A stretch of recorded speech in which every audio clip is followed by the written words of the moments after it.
함께 보실 말씀은 역대상 12장입니다. 역대상 12장 1절부터 40절인데요. 오늘도 이 족보 관련된 이야기인데 오늘 12장 먼저 16절부터 18절까지를 보고 그리고 38절에서 40절까지를 보겠습니다. 역대상 12장 16절입니다. 베냐민과 유다 자손 중에서 요새 이르러 다윗에게 나오매 다윗이 나가서 맞아 그들에게 말하여 이르되 만일 너희가 평화로이 내게 와서 나를 돕고자 하면 내 마음이 너희 마음과 하나가 되려니와 만일 너희가 나를 속여 내 대적에게 넘기고자 하면 내 손에 불의함이 없으니 우리 조상들의 하나님이 감찰하시고 책망하시기를 원하노라 하매 그때 성령이 30명의 우두머리 아마새를 감싸시니 이르되 다윗이여 우리가 당신에게 속하겠고 이세 아들이여 우리가 당신과 함께 있으리니 원하건대 평안하소서 당신도 평안하고 당신을 돕는 자에게도 평안이 있을지니 이는 당신의 하나님이 당신을 도우심이니이다 한지라 다윗이 그들을 받아들여 군대 지휘관을 삼았더라. 38절입니다. 이 모든 군사가 전열을 갖추고 다 성심으로 헤브론에 이르러 다윗을 온 이스라엘 왕으로 삼고자 하고 또 이스라엘의 남은 자도 다 한 마음으로 다윗을 왕으로 삼고자 하여 무리가 거기서 다윗과 함께 사흘을 지내며 먹고 마셨으니 이는 그들의 형제가 이미 식물을 준비하였음이며 또 그들의 근처에 있는 자로부터 이사갈과 스불론과 납달리까지도 나귀와 낙타와 노새와 소에다 음식을 많이 실어 왔으니 곧 밀가루, 과자와 무화과 과자와 건포도와 포도주와 기름이요 소와 양도 많이 가져왔으니 이는 이스라엘 가운데 기쁨이 있음이었더라. 아멘. 오늘 성경은 저희가 역대상 이 11장, 10장 그 앞에 보시면 이스라엘 백성들의 그 바벨론 포로에서 돌아온 이후에 이스라엘 사람들의 그 이 족보를 쭉 나열하면서 앞단락에 어떤 내용이 나왔냐면 사울이라는 사람이 이 첫 번째 왕이었던 그 시절을 말을 해요. 그리고 그 사울이 이제 죽습니다. 사울이 죽고 오늘 12장부터 이제 보면 이제 다윗으로 이제 왕권이 넘어가고 다윗이 왕이 됐던 그 시절의 이야기들을 오늘 쭉 기록을 해 놨습니다. 그런데 오늘 성경에 보시면 12장 전체가 제목이 그냥 다윗의 용사들이에요. 다윗에게 왔던 용사들을 각 지파별로 이름을 쭉 나열해 놓은 이 본문이 역대상 12장이에요. 그런데 우리가 여러분 이 역대상 12장에 보면 여러분이 오늘 방금 읽었던 본문 중에서도 계속 반복되고 언급되는 말이 뭐냐면 돕다, 돕는 자, 도우리니 이런 말이 나오거든요. 이게 히브리어로 아자르라는 말인데 역대상 성경 전체에서 여러분 이 돕다라는 말이 계속 반복해서 나오는 걸 아셔야 돼요. 그러니까 이거는 이제 그냥 성경을 봐서는 모르고 신학교에 가서 배울 때 이 역대상 성경 안에 가장 많이 나오는 동사, 특별히 이 돕다라는 동사가 많이 등장을 하고 오늘 성경에도 여러분 보시면 돕다라는 말이 계속 등장을 합니다. 그러면 왜 역대상 성경 안에서 이 돕다라고 하는 이 아자르 동사, 여러분 이 아자르 동사 여러분 언제 많이 들어보셨냐면 창세기 2장에 가보면 하나님께서 내가 돕는 배필을 만든다고 말씀하시잖아요. 그때 그 돕다라는 말이 아자르예요.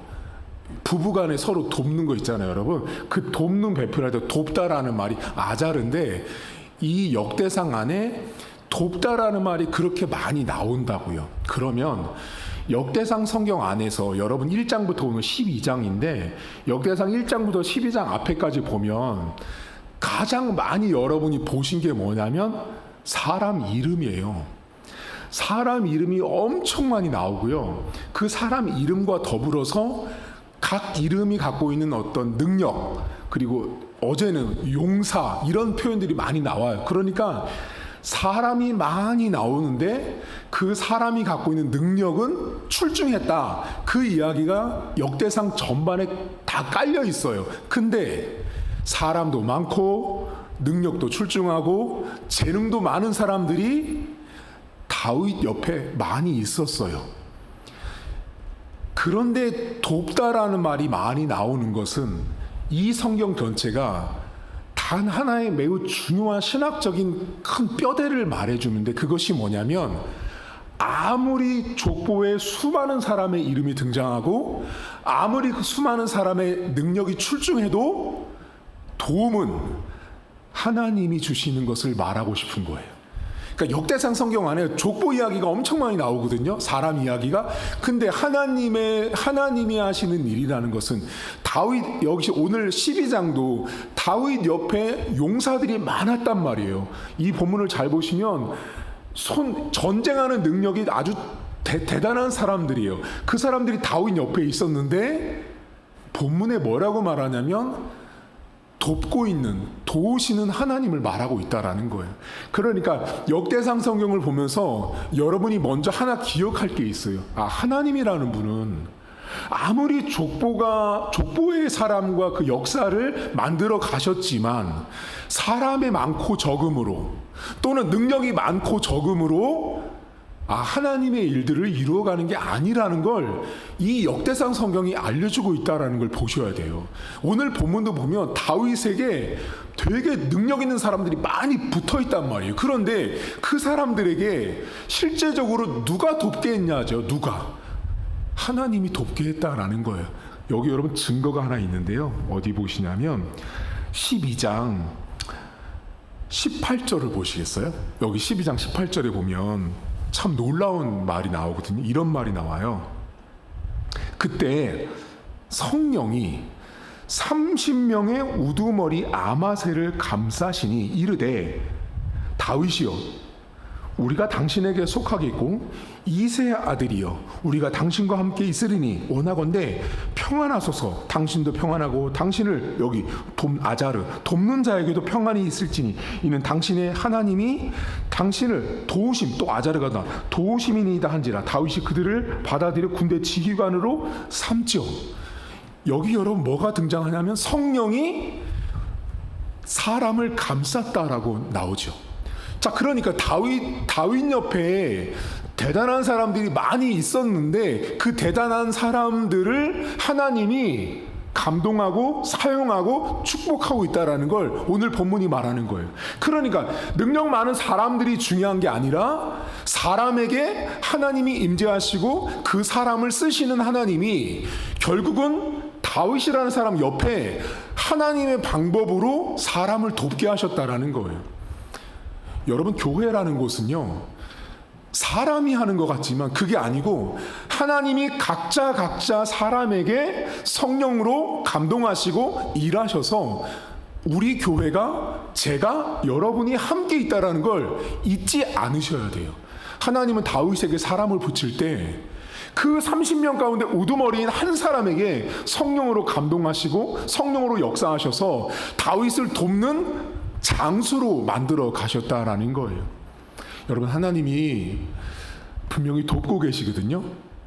분명히 돕고 계세요. 그런데 여러분들이 오늘도 우리는 하나님의 도우심으로 살아가고 있다고요. 그런데 많고 적음, 크고 낮음으로 하나님의 도우심을 바라보시면 안 돼요. 오늘 성경은 다윗도 대단한 사람이고 다윗 옆에 있었던 사람들도 대단한 사람인데 결과적으로 누가 돕고 있냐고요. 다윗이 돕는 것도 아니고요, 그 장수들이 돕는 것도 아니고 결과적으로 아자르 하시는 건 누구냐? 하나님이 돕고 있다라는 거예요. 수많은 족보의 명단이 등장했지만 그 족보의 명단 가운데 능력 있는 사람들이 많이 나왔지만 결국 돕는 것은 하나님이 하시는 거예요.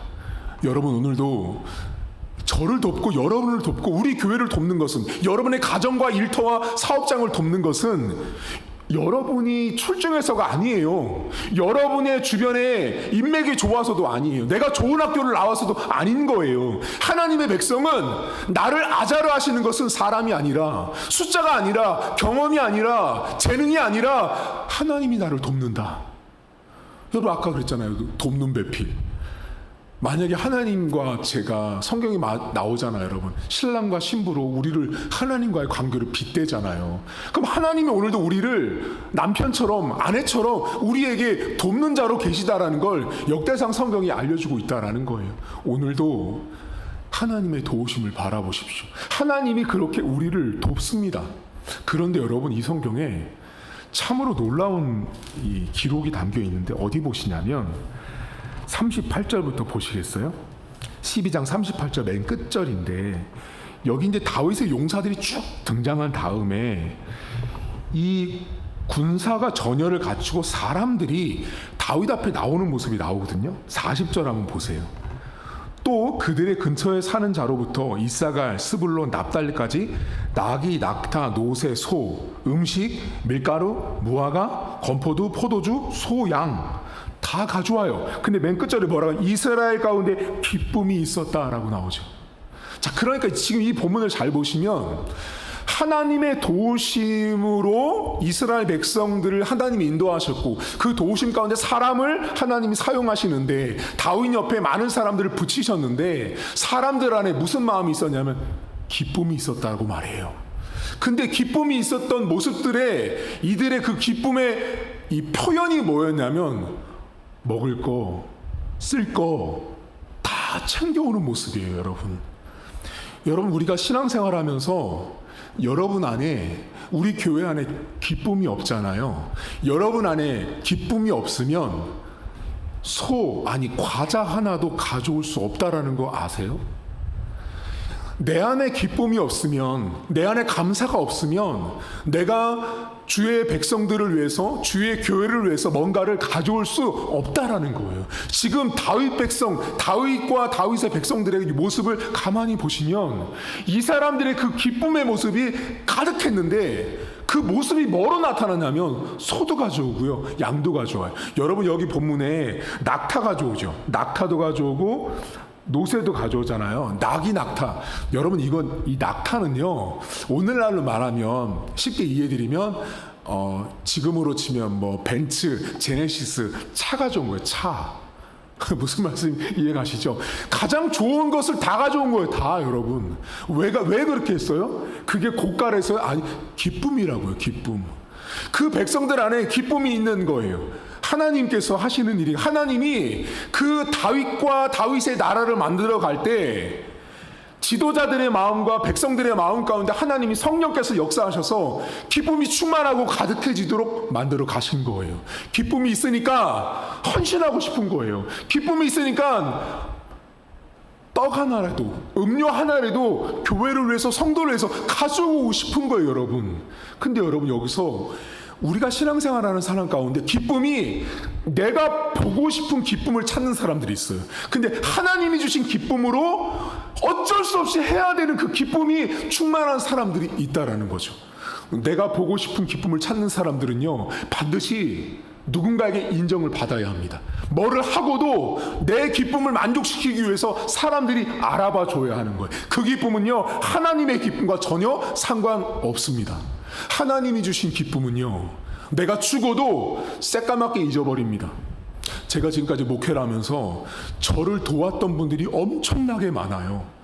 지금도 돕고 계신 분들이, 우리 성도님 다 돕고 계시지만, 제가 주일학교 또 청년부 시절부터 20대까지 저를 도왔던 분들이 많은데 그분들 있잖아요. 저 돕고서 하나도 기억조차 안 하는 분들이 많아요. 그분들 이유가 뭐냐면 자기들 기쁨을 보고 저를 도왔던 분들이 아닌 거예요. 하나님이 주신 기쁨 때문에 돕고 싶었대요. 돕고 싶어서 어쩔 수 없이 도왔다라는 거예요. 억지로가 아니라 너무 기뻐서 도왔다라는 거죠. 지금 다윗 옆에 여러분 사람들이 먹을 것을 가져오고 탈 것을 가져온 이 모습은요 단순한 모습이 아닌 거예요. 교회라는 곳에 기쁨이 없으면요, 성도님들 아무것도 가져오고 싶지 않아요. 여러분, 이 목회를 하면요, 교회마다 제일 고민스러운 게 뭔지 아세요? 저희 교회뿐만 아니고 모든 교회가 공통점으로 있는 고민이 있어요. 그게 뭐냐면 헌금이에요.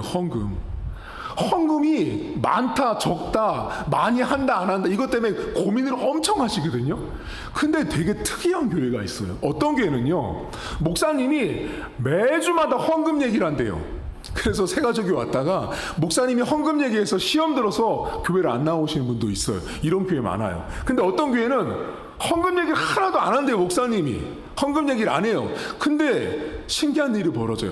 헌금 얘기를 매일같이 하는 교회는 헌금이 갈수록 줄고요, 헌금 얘기를 안 하는 목사님 교회는 헌금이 나날이 증가한대요.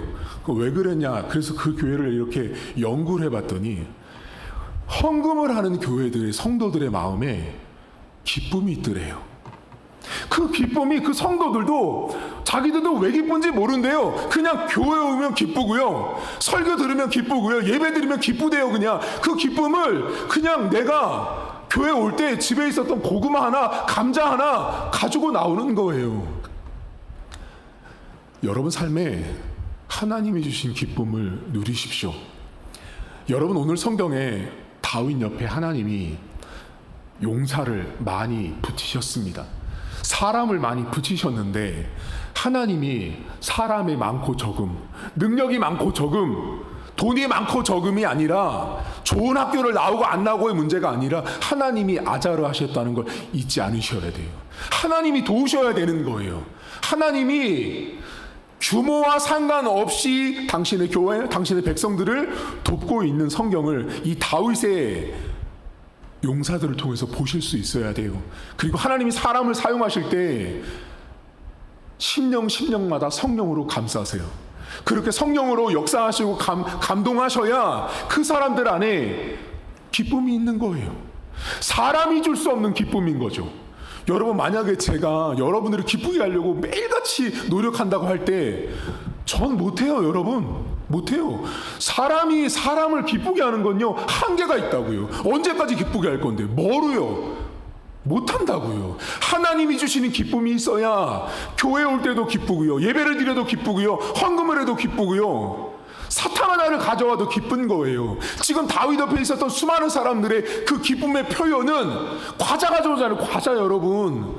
포도, 건포도 과자 가져와서 같이 나누잖아요. 그건 사람의 모습이 아닌 거예요. 하나님이 주신 기쁨이 아니면 못하는 거죠. 만약에 여러분, 제가 하나님이 주신 기쁨이 아니라 제 기쁨을 찾는데, 이거 이 정도 과자 가져갔다가 사람들이 무슨 그런 과자를 가져왔냐고, 야, 너 너무 적다야, 이렇게 핀잔 주면 어떡할까? 그건 하나님의 기쁨과 상관없이 가져온 거예요. 사람 눈치 보고 사람 생각하면서 가져온 그 과자가 무슨 기쁨의 모습이겠어요? 이들은요, 그런 모습으로 가져온 게 아니에요. 정말로 기뻤기 때문에 다 가져온 거예요. 다. 오늘 하루도 나를 돕는 것은 여러분의 능력과 재능과 배경이 아닙니다. 나를 아자로 하시는 것은 하나님 아버지라는 걸 기억하십시오. 돕는 배필, 오늘도 나의 남편, 나의 아내로 하나님이 내 옆에 계셔서 나를 돕고 있다라는 걸 기억하시고요. 그리고 여러분 안에 하나님이 주시는 기쁨이 가득하기를 저는 바랍니다. 어쩌면 1차적인 책임은 저로부터입니다. 제가 강단으로부터, 교회로부터, 예배로부터 여러분들이 우리 교회에 오면 기뻐할 수 있는 게 존재해야죠. 교회 올 때마다 슬프고, 교회 올 때마다 우울하고, 교회 올 때마다 반갑지 않으면 교회 오고 싶지 않거든요. 잠깐을 왔다 가도 교회 안에 기쁨이 있다면 여러분들은 하나님이 주신 기쁨으로 신앙생활을 하고 있다라는 것입니다. 오늘도 기뻐서 헌신하십시오. 내가 원하는 기쁨을 찾고자 하는 헌신과 수고가 아니라 하나님이 주신 기쁨이 너무 커서, 너무 깊어서 해야 되는, 할 수밖에 없는, 나눌 수밖에 없는 그 기쁨의 하루가 저와 여러분들에게 가득할 수 있기를 주의 이름으로 축복합니다. 하나님 아버지, 역대상은 어쩌면 성경 안에서 가장 사람의 이름이 많이 나오고 족보의 이야기가 가장 많이 나오는 성경책입니다. 그것도 성경 1장부터 지금까지 12장까지 계속해서 사람 이름만 나오는 성경책이 역대상입니다. 그런데 하나님 그 안에 돕는 분이 사람의 숫자와 크기와 사이즈 규모가 아니라 하나님이 도우셔야 함을 오늘 바벨론 포로에서 돌아온 백성들에게 하나님은 알려주고 있었습니다. 하나님, 성도들의 도움이 세상이 말하는 배경이 되어지지 않아야 합니다. 나의 도움이 내가 원하는 배경을 통해서 내가 기준한 것을 통해서 도움이 온다면 그것은 하나님과 상관없는 도움일 수 있습니다. 하나님 오늘도 하나님께서 도와주시는 아자르의 축복이 우리 성도들에게 나타날 수 있도록 은혜를 베풀어 주옵소서. 내가 만들어서 내가 원하는 도움을 쟁취하는 자가 아니라 하나님께서 도와줄 수밖에 없는 하나님의 믿음의 백성으로 오늘을 살아갈 수 있도록 도우시길 원합니다. 나의 도움이 크게 있지 않음을 바라보게 하시고 나의 도움이 믿음을 통해서 나를 돕고 계신 그 하나님 아버지를 우리 성도들이 누릴 수 있도록 은혜를 베풀어 주옵소서. 하나님, 교회 안에 성도들 안에 기쁨이 있어야 합니다. 성령께서 성도님들 한 사람 한 사람마다 성령으로 감싸주시고 인도하시고 축복해 주셔야 우리 안에 기쁨이 있고 그 기쁨 때문에 하나님을 위해서, 교회를 위해서, 성도를 위해서 헌신하고 섬길 수 있는 것입니다. 내 안에 기쁨이 없으면 교회 사탕 하나도 가져올 수 없는 것입니다. 내 안에 기쁨이 있고 내 안에 감사가 있을 때만이 하나님 앞에 드릴 수 있는 것이고 하나님 앞에 수고할 수 있는 것입니다. 하나님 오늘도 내 안에 기쁨을 나 스스로 잘 점검해 보길 원합니다. 내가 원하는 기쁨을 찾고자, 내가 원하는 기쁨을 얻고자 내가 헌신하고 수고하고 있는지, 아니면 하나님이 주신 기쁨 때문에 내가 드릴 수밖에 없는지, 헌신할 수밖에 없는지 돌아보게 하셔서 하나님 주시는 기쁨으로 교회를 섬기고 신앙생활을 감당하고 오늘 하루도 하나님 주시는 도우심과 하나님 주시는 기쁨으로 하루를 승리할 수 있도록 은혜를 베풀어 주옵소서. 감사드리며 예수님의 이름으로 기도하옵나이다. 아멘. 하늘에 계신 우리 아버지, 아버지의 이름을 거룩하게 하시며 아버지의 나라가 오게 하시며 아버지의 뜻이 하늘에서와 같이 땅에서도 이루어지게 하소서. 오늘 우리에게 일용할 양식을 주시고 우리가 우리에게 잘못한 사람을 용서하여 준 것 같이 우리 죄를 용서하여 주시고 우리를 시험에 받지 않게 하시고 악에서 구하소서. 나라와 권능과 영광이 영원히 아버지의 것입니다. 아멘.